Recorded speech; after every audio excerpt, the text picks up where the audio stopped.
दुष्यंत छेती छेती हाथ चलाओ। हाँ तू फिक्र ना कर, इस दफा लेट नहीं होना। ऐसा मिष्का तैयार है ना? अरे कब की तैयार है, वो देखो बाहर खेल रही है।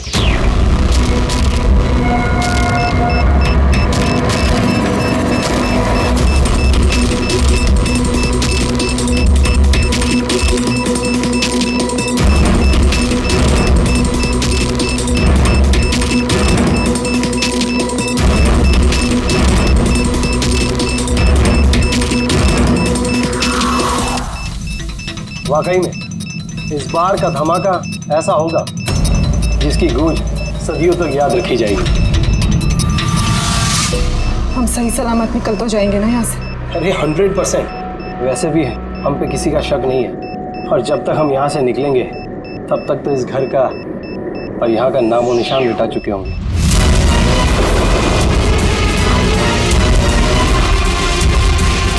और सुनिए देख, मेरे हाथ की कारीगरी, तू कह सकता है कि ये नकली पासपोर्ट है। तुम्हें तो बस ये नकली पासपोर्ट बनाना, असली धमाका तो मैं करने वाली हूँ।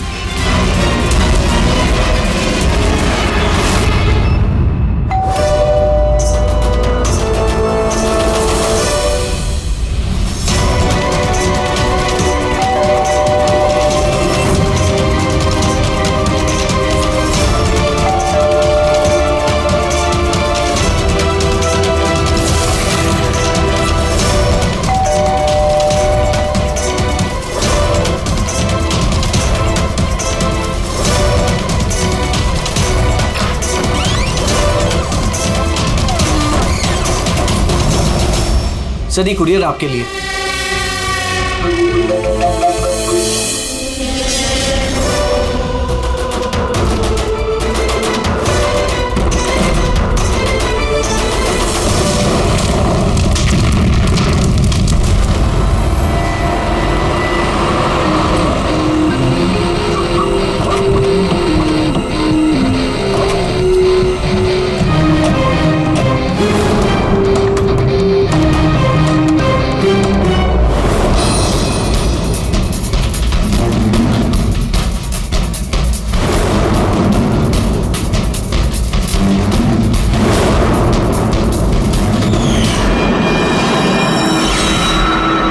एजेंट फारिक, इंटेलिजेंस डिपार्टमेंट से। मैंने ही आपको फोन किया था। थैंक गॉड आप लोग आ गए सब। मेरे पास ज्यादा टाइम नहीं है। हमारे 2 जासूस मोनिका और दुष्यंत सिलेंडर फटने की वजह से मारे जा चुके हैं। और ये कोई हादसा नहीं है सब, ये एक साजिश है। बस अभी मोनिका की भतीजी मिष्का ही बची है, और सर इसकी भी जान खतरे में है। आपको कैसे मालूम पड़ा ब्लास्ट के बारे में? सर दुष्यंत ने मिष्का को बोला था कि अगर कोई भी प्रॉब्लम हो या उन दोनों को कुछ हो जाए तो वो मुझे फोन करके बुला ले। और जैसे ही मुझे मिष्का का फोन आया मैं तुरंत यहाँ पे आ गई। बच्ची को तुम अपने इंटेलिजेंस डिपार्टमेंट में क्यों नहीं रख लिया? और तुम्हारा ये ऑपरेशन, उसका हेड कौन है? सब हमारे हेड खुद लापता है। पता नहीं वो जिंदा है भी कि नहीं। जरूर हमारे ही विंग में कोई गद्दार है जिसकी वजह से ऑपरेशन फेल हो गया। कहीं वो गद्दार तुम ही तो नहीं? अरे यहाँ पे बोली बनने का नाटक कर रही हो। सर अगर मैं गद्दार होती तो आपको फोन करके यहाँ क्यों बुलाती? हो सकता है वो अभी भी मुझ पे नजर रखे हुए। सर अब मुझे जाना होगा। कहीं नहीं जाओगी तुम जब तक हमें ये नहीं बता दी कि ये तुम्हारा ऑपरेशन है क्या। टेररिस्टों को फंड करने वाली ऑर्गेनाइजेशन के खिलाफ ही ऑपरेशन था। और मुझे लगता है शायद दुष्यंत और मोनिका को पता चल गया था कि असली क्रिमिनल कौन है, और इससे पहले कि वो मुझे कुछ बताते वो दोनों मारे गए। सर ये मोनिका और दुष्यंत है। ठीक है, बच्ची को हमारे पास छोड़ दो। लेकिन अगर हमें तुमसे कांटेक्ट करना हो तो कैसे करेंगे? सर ये गेस्ट हाउस का नंबर है। आपको जब मुझसे बात करनी हो आप बस इतना बोल दीजिएगा कि बसंती से बात करा दीजिए, वो मुझे ही फोन देंगे। ठीक है।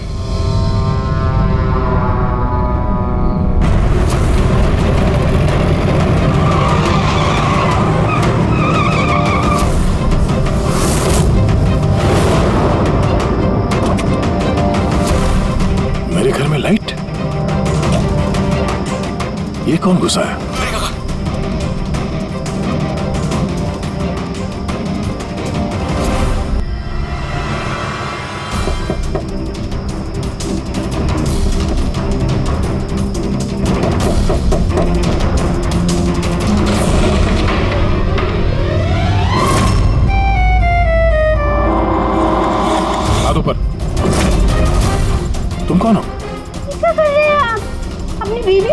चलाएंगे।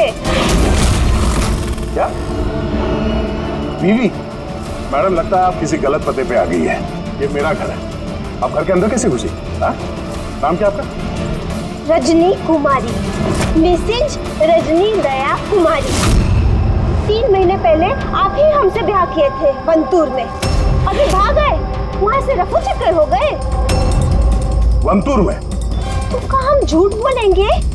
हम जैसी शरीफ अच्छे परिवार की लड़की ऐसे किसी पराये मर्द को अपना पति बोलेगी? कहाँ कह रहे हैं आप? आपको ही नहीं तो हमको पता दिया था और अपने फोन नंबर भी दिए थे। मैंने दिया था। तो दिमाग खराब है तुम्हारा? शायद तुम जानती नहीं हो कि मैं एक सीआईडी ऑफिसर हूँ। क्या बात है दया, तुम अपनी बीवी पर क्यों चिल्ला रहे हो? अरे सुधांटी ये मेरी बीवी नहीं है। देखो ना, ये क्या कह रहे हैं? लो बेटा, पानी पी लो। अरे ऐसे कैसे नहीं है वो तुम्हारी बीवी? तुम्हें पता है कितने घंटों से वो तुम्हारे घर के बाहर खड़ी थी। अरे मेरी नजर पड़ गई तो मैंने उसे तुम्हारे घर की डुप्लीकेट चाबी दे दी। मेरे घर की चाबी आप किसी को भी कैसे दे सकती? किसी को? किसी को मतलब कोई अनजान है क्या?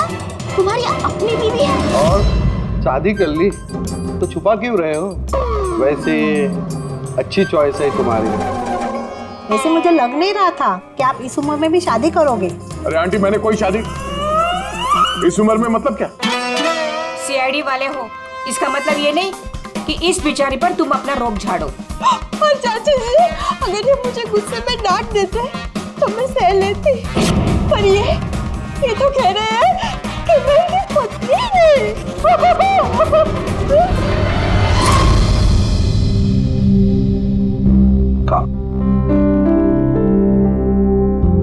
शाबाश, गुड गर्ल। बेटा तुम खाओ, हाँ मैं फोन लेता हूँ। आदे चलो, मैं एक अजीब सिचुएशन में फंसा हूं सर, आपसे मिलना चाहता हूँ।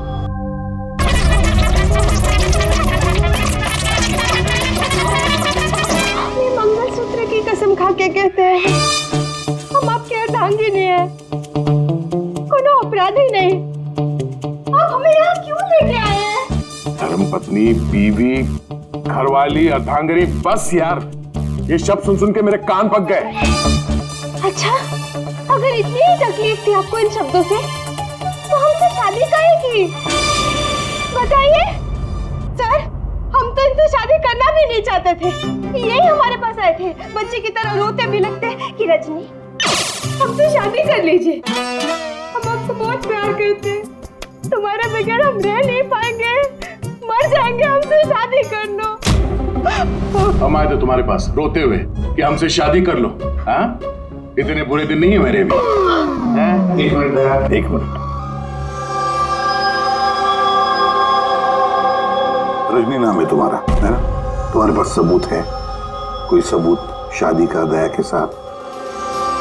वंतूर के वो पंडित जिन्होंने हमारा ब्याह करवाया था, और ये फोटो सर, ये फोटो कितने झूठे हैं सर। अगर इनके दिल का प्यार हमारे गांव की तालाब की तरह भले ही सूख गया हो, तो इन्हें कह दीजिए कि हमको डिवोर्स दे दे, पर ये ना कहे कि हमारी शादी ही नहीं हुई थी। डिवोर्स? जब शादी नहीं हुई तो एक काम करो, वंतूर गांव में फोन लगाओ, वहां पर तुम्हारे पहचान वाले लोग हैं, उन सबसे बात करते हैं। स्पीकर फोन ऑन करो, और हाँ, खास करके उस परिवार के साथ जहां पर तुम लोग ठहरे हुए थे। करिए सर, करिए। वो सब आए थे हमारे ब्याह में, हलवा पूरी भी खा के गए थे। हलवा पूरी?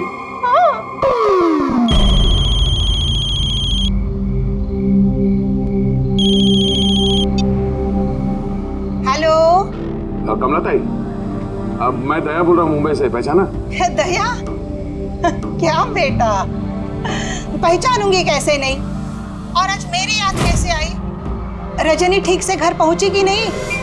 उसे तेरा घर ढूंढने में कोई दिक्कत तो नहीं हुई? कमला ताई, मकान तो मिल गया, पर हमारे पति हमें नहीं मिले।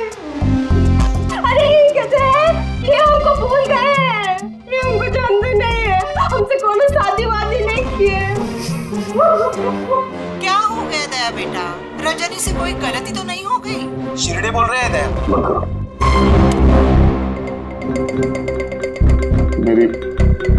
मेरी समझ में कुछ नहीं आ रहा सर, ये क्या हो रहा है? क्यों कर रही हो तुम ऐसा? क्या मकसद है तुम्हारा? बोलो, क्या मकसद है तुम्हारा? सर आपके दोस्त आए। तुम लोग यहाँ कैसे आए? अरे अब फोन करने वाला था तुम दोनों को। आते कैसे नहीं दोस्त? रजनी भाभी ने फोन किया था, इसलिए तुरंत आ गया। मगर हुआ क्या? भाभी आप रो क्यों रहे हो? और ब्यूरो में क्यों हैं? अरे सच बता, क्या किया तेरे भाभी के साथ? क्यों रो रही है भाभी? अरे कैसी भाभी, किसकी भाभी? तुम दोनों का दिमाग खराब है क्या? हम लोग वंतूर गए थे 5 दिन के लिए, वहां पे ट्रैकिंग की हमने, शिरदे भाव के घर में ठहरे थे, उसके बाद वापस आ गए, बस। और क्या? अरे हम झूठ नहीं बोल रहे हैं यार, तेरी शादी हो गई, मेरे पास फोटोज भी है तेरी। देखिए ना भैया, ये कह रहे हैं कि हमको जानते नहीं, ये हमसे शादी नहीं किए, ये हमको भूल गए हैं। देखिए ना, इनका याद दिलाइए। ये देखिए, ये दया, ये रजनी, कमला ताई, शिरदे भाव और हम। अरे यार, ये सब झूठी फोटोज बनाना कोई बड़ी बात नहीं है, आजकल कोई भी कर सकता है कंप्यूटर पे। हाँ, तो कंप्यूटर से ही शादी खेल लेते ना। हमारी जिंदगी क्यों बर्बाद किया बताइए? हम ना आपको कोर्ट लेके जाएंगे। देखिए, हम पढ़े लिखे हैं, हमको कमजोर ना समझिएगा।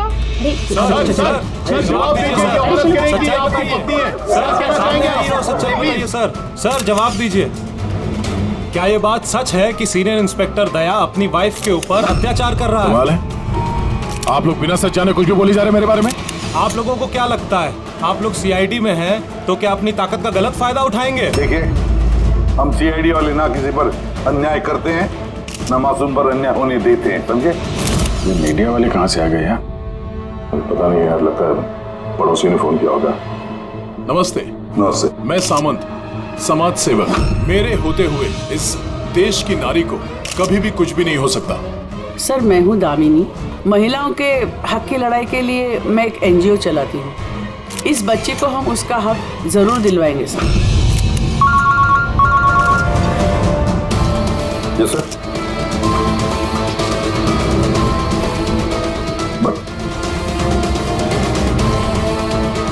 ठीक है, ओके।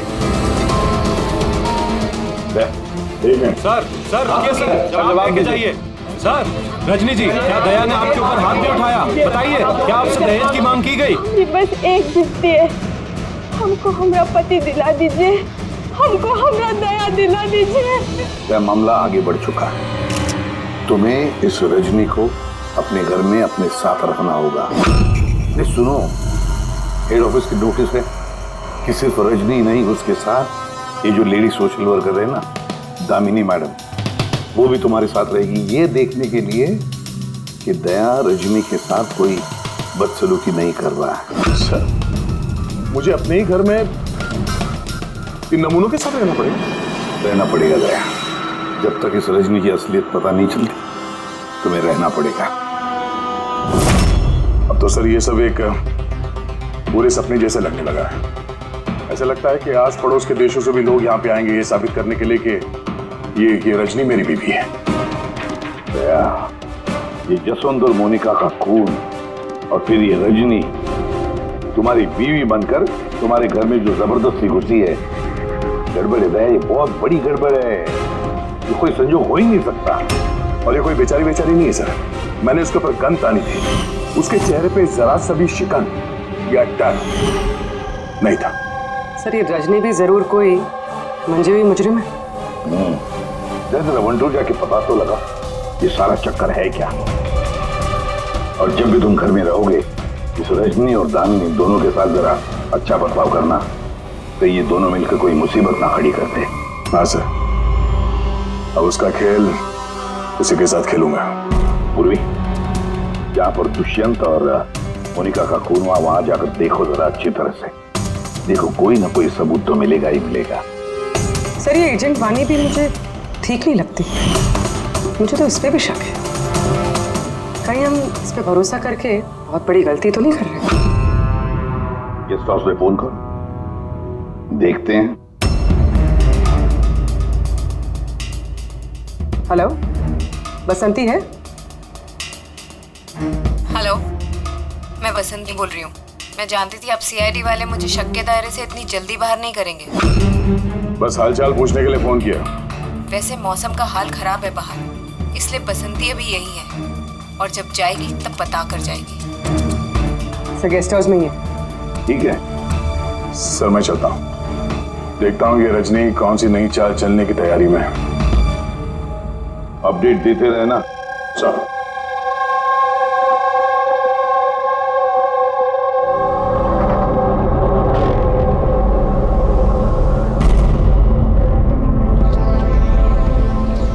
अरे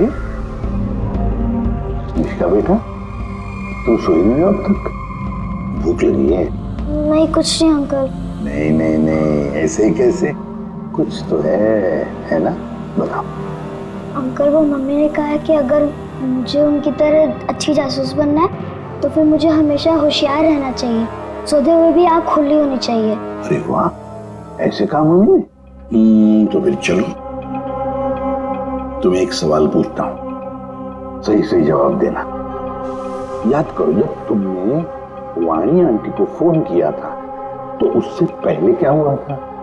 मैं बाहर खेल रही थी, खेलते वक्त मेरे कपड़े गंदे हो गए तो फिर मैं अपने कमरे में अपने कपड़े बदलने गई, बदल के मैं वापस खेलने लगी। फिर? तो अचानक बहुत तेज आवाज आई। अरे बाप रे, फिर? दुष्यंत अंकल ने कहा था कि अगर ऐसा कभी भी हो तो फिर बाहर वाली दुकान पर जाके वानी आंटी को कॉल कर देना और जब तक वो नहीं आई वहीं पर रुकना। शाबाश बेटा, बिल्कुल सही किया तुमने। जाओ चलो सो जाओ, है ना? अंकल, हाँ? मासी और दुष्यंत अंकल कभी वापस नहीं आएंगे ना?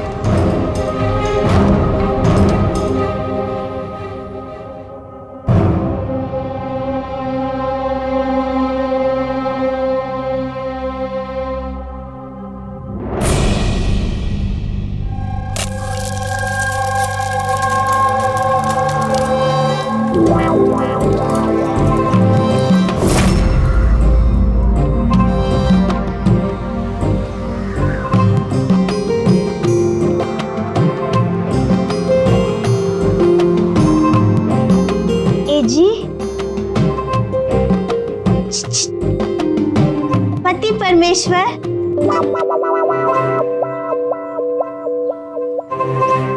ई रहा आपका फेवरेट ऑमलेट। अरे वाह, आपको बड़ा ख्याल है मेरी पसंद का।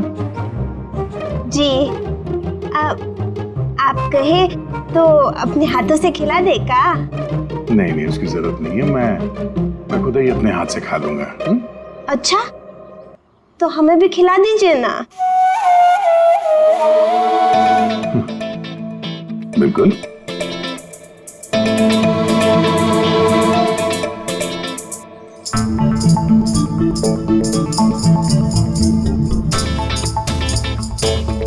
कैसा लगा? बहुत है। वैसे आज आप इतने प्यार से बात कर रहे हैं जैसे हमारे शादी के दिन किए थे, तो बहुत ही अच्छा लगा हमें। क्या मैं आपके घर अपना रेडियो सुन सकती हूँ?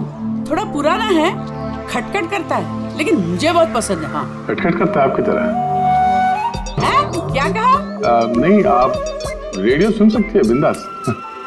वैसे मैं आज शहर से बाहर जा रहा हूँ एक केस के सिलसिले में, तो मैं कल ही लौटूंगा। वैसे भी दामिनी जी तो है। ठीक है, मैं चलूं? सुनिए ना। बोलिए ना। जल्दी आइएगा और हमको याद जरूर करना। हाँ, सिर्फ आप ही को याद करूंगा। अब मैं चलता हूँ। हाँ? मैं चलता हूँ नहीं बोलते, मैं आता हूँ। ऐसा बोलते हैं? जी। ठीक है, मैं आता हूँ। हाँ? इंस्पेक्टर युवराज। यस मैडम, ये रही वो रिपोर्ट जो आपने मांगी थी। सिलेंडर ब्लास्ट और शॉर्ट सर्किट के 2 जली हुई लाशें मिली। इसके पहले कि हम कुछ छानबीन कर पाते, ये केस सीआईडी के पास चला गया। घर ब्लास्ट के बाद जैसा था वैसे का वैसा ही है ना? जी हाँ, चल के देखें। चल।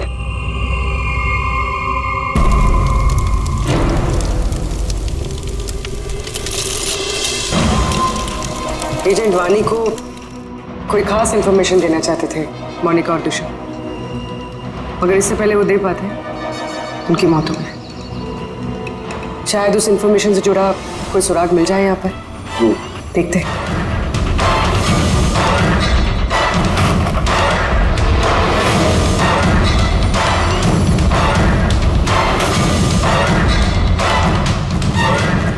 ये क्या मूवर्स और पैकेट्स के डब्बे यहाँ पर? शायद ये उन लोगों के हो जिन्होंने मोनिका और दुष्यंत पे हमला किया था। हो सकता है। और ये भी हो सकता है कि इसमें वो बॉम्ब है जिसके फटने से ये लगे कि सिलेंडर ब्लास्ट हुआ। बैकयार्ड चेक करते हैं।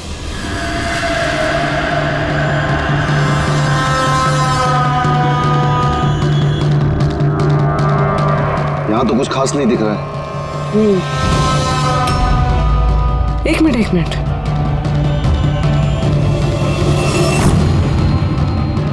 ये कुरियर का कवर यहाँ क्या कर रहा है? जापानीज में लिखा है, सिर्फ नाम इंग्लिश में है, मारिया फर्न्स। ये मारिया फर्न्स कौन है? मोनिका मारिया फर्न्स के नाम से जानी जाती थी। अब जो भी कोई ये कुरियर लाया होगा उसका जरूर इस मिशन से कोई ना कोई ताल्लुक तो है। सर ये दया की शादी की फोटोज ये नकली नहीं सर, एकदम असली है। क्या? कोई गलती तो नहीं हो रही है अभिजीत? नहीं सर, एक्सपर्ट से चेक करवाया, वो बोल रहा है एकदम असली फोटोज है। दया तो कभी झूठ बोलता नहीं है सर, समझ में नहीं आ रहा है। वही तो अभिजीत, तो मेरे दिमाग में कुछ समझ में आ रहा है। लगता है किसी ने दया का प्रोस्थेटिक मास्क बनवाकर वो पहनकर इस रजनी के साथ शादी की फोटो खिंचवाए हैं। बड़ा चालाक है ये जो भी है, जानता था कि नकली फोटो पकड़े जाएंगे। सर कभी किसी भी फोटो में दया का क्लोजअप नहीं है सर, सारी फोटो दूर से खींची गई। हाँ, अरे रजनी, इसकी असली आईडी क्या है? सर रजनी कुमारी है। उसका आधार कार्ड, उसका पैन कार्ड, ड्राइविंग लाइसेंस सब चेक किया मैंने सर। ये वनपुर में जन्मी है और सतारा में पढ़ी लिखी है। अगर ये बात है तो फिर अभिजीत, इस रजनी का ढोंग प्रूव करना जरा मुश्किल हो जाएगा। शहर में कुछ बड़ा इवेंट वगैरह होने वाला है क्या? सर एक इवेंट है जो आतंकवादियों के काम का है। क्या? एक कॉन्वॉय जा रहा है सर 5 टन सोना लेके रिजर्व से एक बैंक के लिए। तो हो सकता है आतंकवादी को तो अपनी फंडिंग की कमी पूरी करने के लिए इसको लूटने का प्रयास करें। बिल्कुल सही कहा अभिजीत, यही हो सकता है। जिनका भी सिक्योरिटी है इस सोने के ट्रांसपोर्ट में, उनको बता देते हैं, आगाह कर देते हैं उनको, और उनको ये भी कहते हैं कि हमारी नजर रहेगी सोने के लेन देन में। और अभिजीत, मैं चला जाता हूं मिश्का के पास, और तुम और दया वंतूर चले जाओ। अच्छी तरह से पूछताछ करो, कुछ ना कुछ तो जरूर हाथ लगने वाला है वहां पर।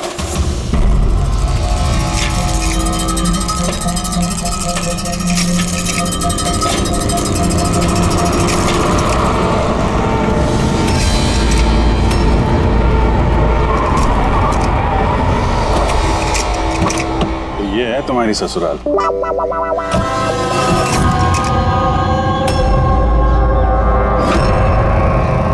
भी यार बस मेरी फिरकी लोगे बस। यार बिना बताए शादी करोगे दोस्तों को तो। कमलताई नमस्ते। नमस्ते। कैसे आप? मैं ठीक हूँ। रजनी के साथ झगड़ा तो नहीं चल रहा है? आइए दामाद जी बैठिए, क्या लेंगे? रजनी बिटिया ने कुछ बताया नहीं तो हम कुछ इंतजाम करते। नहीं कोई बात नहीं, ठीक है।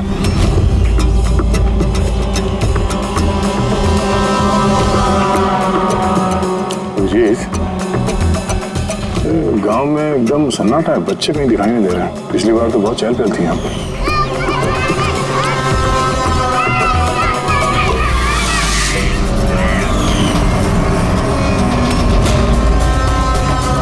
ये लोग कुछ गड़बड़ लग रहे हैं।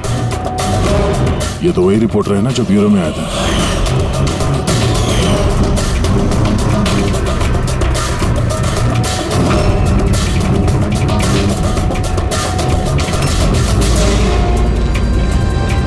बताओ सब ठीक तो है ना यहाँ पे?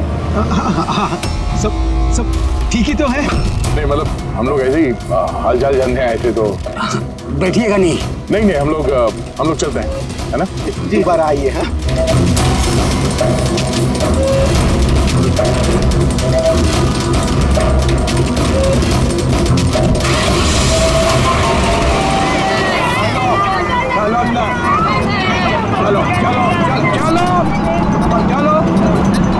चलो चप्पल संभाल।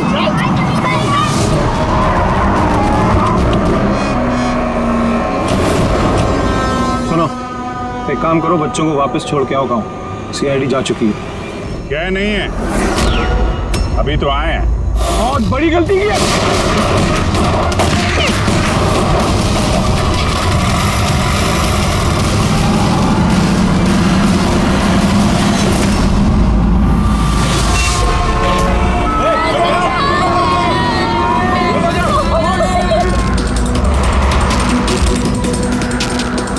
ये क्या सीआईडी ऑफिसर गाड़ी चला रहा है?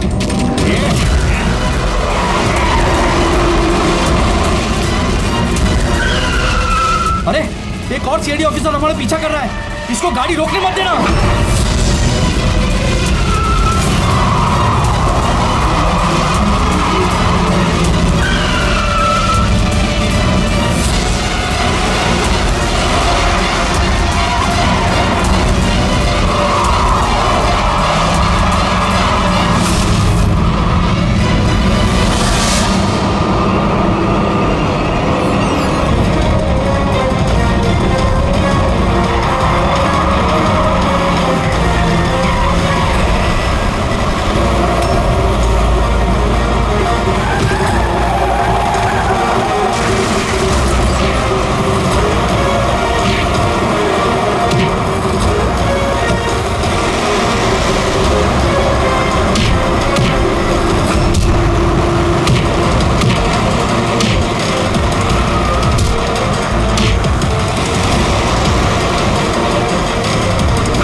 हम लोग अकेले मरेंगे?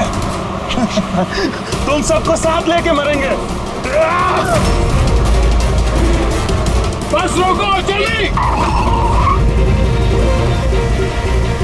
सब बाहर निकलो, बच्चों बाहर निकलो जल्दी!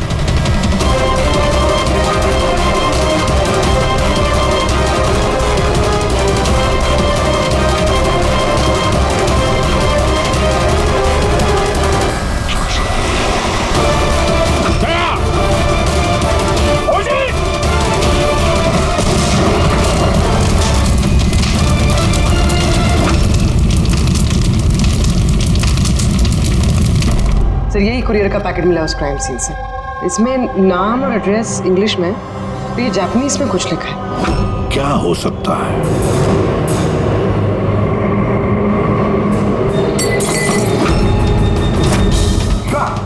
मिशिका? मिशिका? मिशिका? मिशिका? क्या हुआ बेटा? आंखें खोलो मिशिका। देखो देखो, बच्चे आ गए, बच्चे आ गए। ये भगवान, तूने हमारी सुन ली। आजा मेरी बच्चे, कैसी है तू? सिर्फ 5 टन सोने के लिए ये लोग सुसाइड बॉम्बर बने घूम रहे हैं और खुद को उड़ा भी लिया। देखते हैं क्रिमिनल डेटाबेस से क्या पता चलता है। इनकी इंफॉर्मेशन तो भेज दी है ना वहां पे। हो ना हो, ये सब पुराने पापी ही होंगे। डॉक्टर साहब, अब मिशिका की तबीयत कैसी है? मिशिका के दूध में काफी मात्रा में नींद की दवाई थी। जी।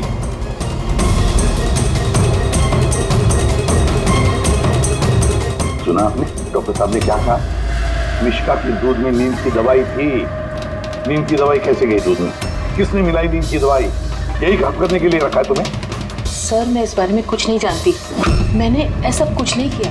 जैसा दूध वाला देकर गया था बस वैसा ही मैंने उसे पिलाया। तो शामू ने नींद की दवाई वाला दूध दिया मिशिका के लिए? तो शामू की तबीयत ठीक नहीं थी आज, इसलिए उसने किसी और दूध वाले को भेजा था। और ये आप मुझे अभी बता रही है?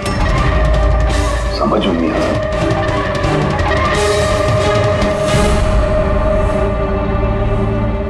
क्यों बेचारी मिशिका की जान के पीछे पड़े ये लोग? क्या बिगाड़ा है इस नींद का? तो शायद वो आदमी रजनी के गैंग का मेंबर होगा। हाँ, पर क्या कनेक्शन हो सकता है मिश्का का इनके साथ? सर, इस सवाल का जवाब उस कुरियर वाले पैकेट में हो सकता है। उसमें जापानीज में कुछ लिखा भी था। ट्रांसलेट करके देखते हैं। हमें माफ कर देना, हम मजबूर थे। कोई बात नहीं, हम लोग समझते हैं। मेरे दोस्तों और पड़ोसियों को भी इसी तरह धमकाया होगा झूठ बोलने के लिए।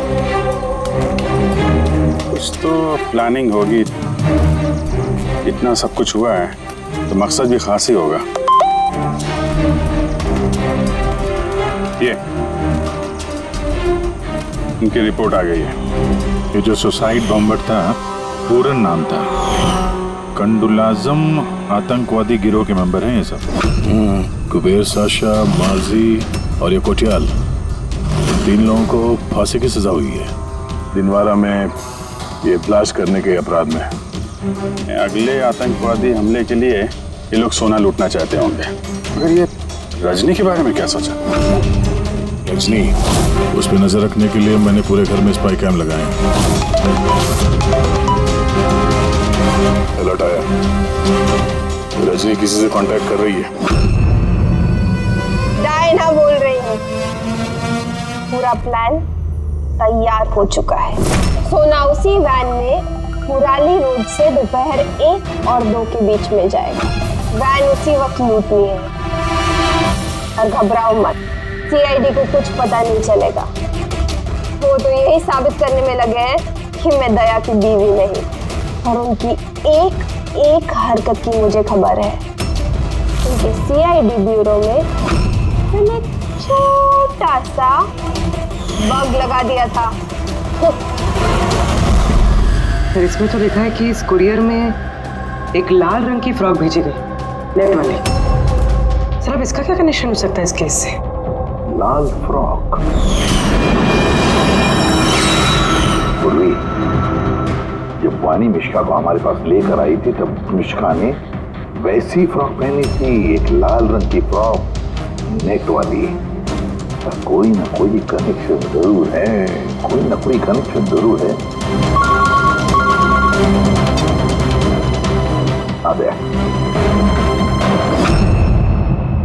सर, ये रहा डकैती का पूरा प्लान जो दया सर के घर से मिला।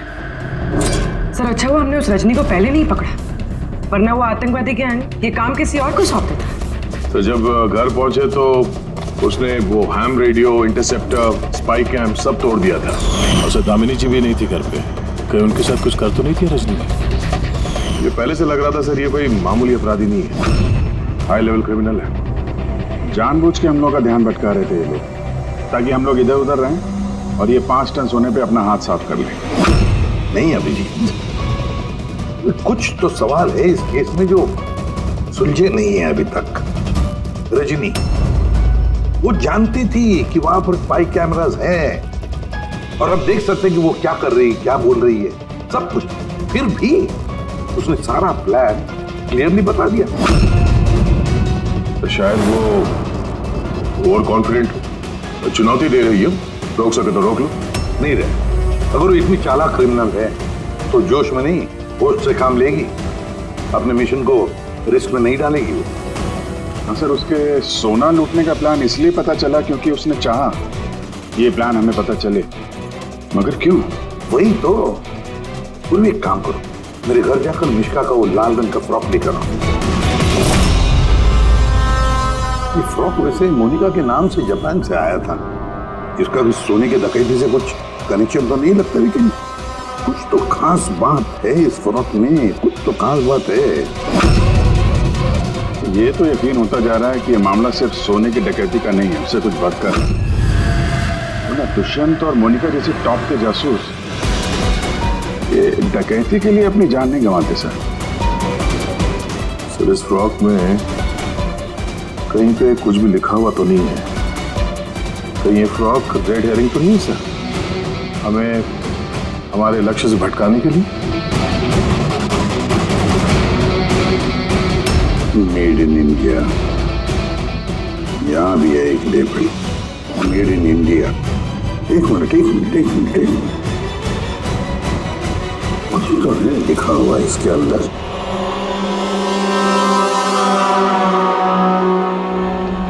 अंदर की तरफ जापानीज में लिखा है और बाहर मेड इन इंडिया।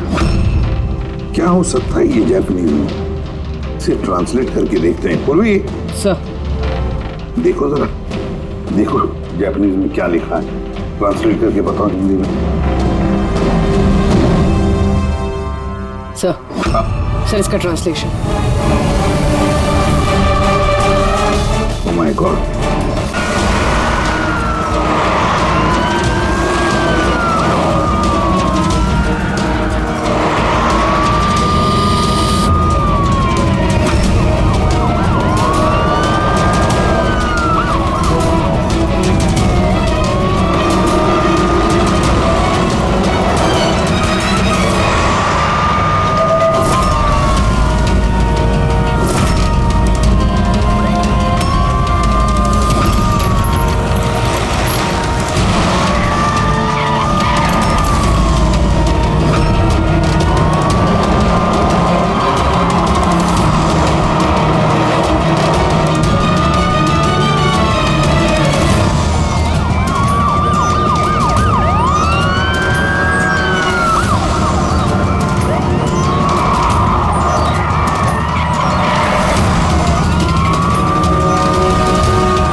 बस रुक जाओ।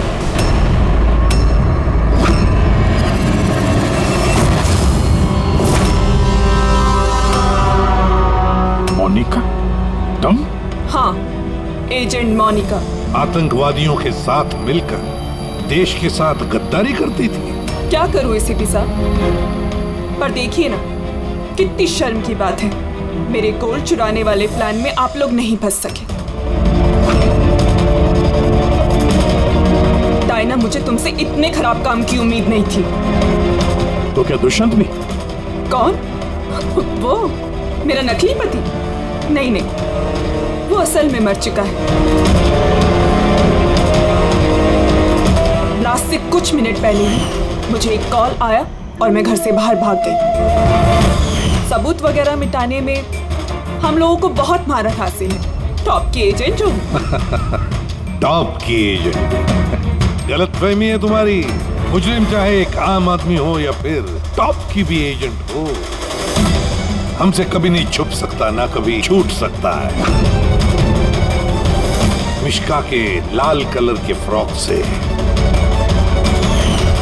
सोने का दिखावा और आतंकवादियों की आजादी।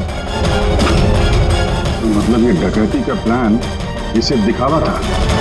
ये लोग आतंकवादियों को आजाद कराना चाहते हैं। और उस फ्रॉक के कारण मैं अपनी जान पे खेल के दया की नकली पत्नी होने का नाटक किया, ताकि मैं देख सकूं कि सीआईडी को मिश्का या वानी से कोई सुराग तो नहीं मिला। पर अफसोस, मैं उतनी कामयाब नहीं हो पाई, नहीं तो ये सब झंझट नहीं होता। झंझट की तो कोई बात अब भी नहीं है। हमें फांसी पे लटकाने चले थे, अब देखो यहाँ से निकलने के बाद मैं तुम लोगों के साथ क्या करता हूँ। करोगे तो तब जब यहाँ से सही सलामत निकलोगे। देवर जी, आप ना बहुत ज्यादा बोलते हैं। चलो वैन के अंदर चलो, चलो। और अगर नहीं चले तो जरा पलट कर देखो पीछे।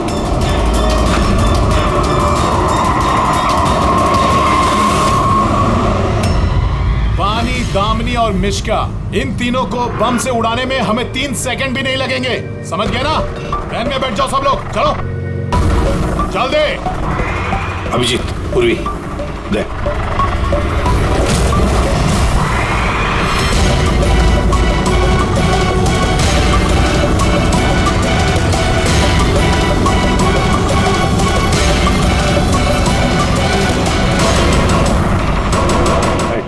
चल इधर, खड़ा जा। तुम लोगों को क्या लगा हम लोग यहाँ ऐसे ही है बिना किसी तैयारी के? प्राणेश्वरी आइए, आपके असली ससुराल जाने का वक्त आ गया है। आइए। चलो भाभी, चलो चलो चलो चलो। तुम ठीक हो बेटा? हाँ। इन सबको तो पकड़ लिया, लेकिन असली खिलाड़ी तो अभी भी हमसे छुप कर बैठा है कहीं। उसको भी पकड़ लेंगे सर। अभी ये मिश्का का क्या करना है? सर एक ऑर्फनेज में मैं कुछ लोगों को जानता हूँ, मिश्का के लिए मैं उनसे बात कर सकता हूँ। नहीं, मुझे अंकल के साथ रहना है। अच्छा चलो कोई बात नहीं, हम तुम्हें हमारे साथ रखेंगे, ठीक है? चलो।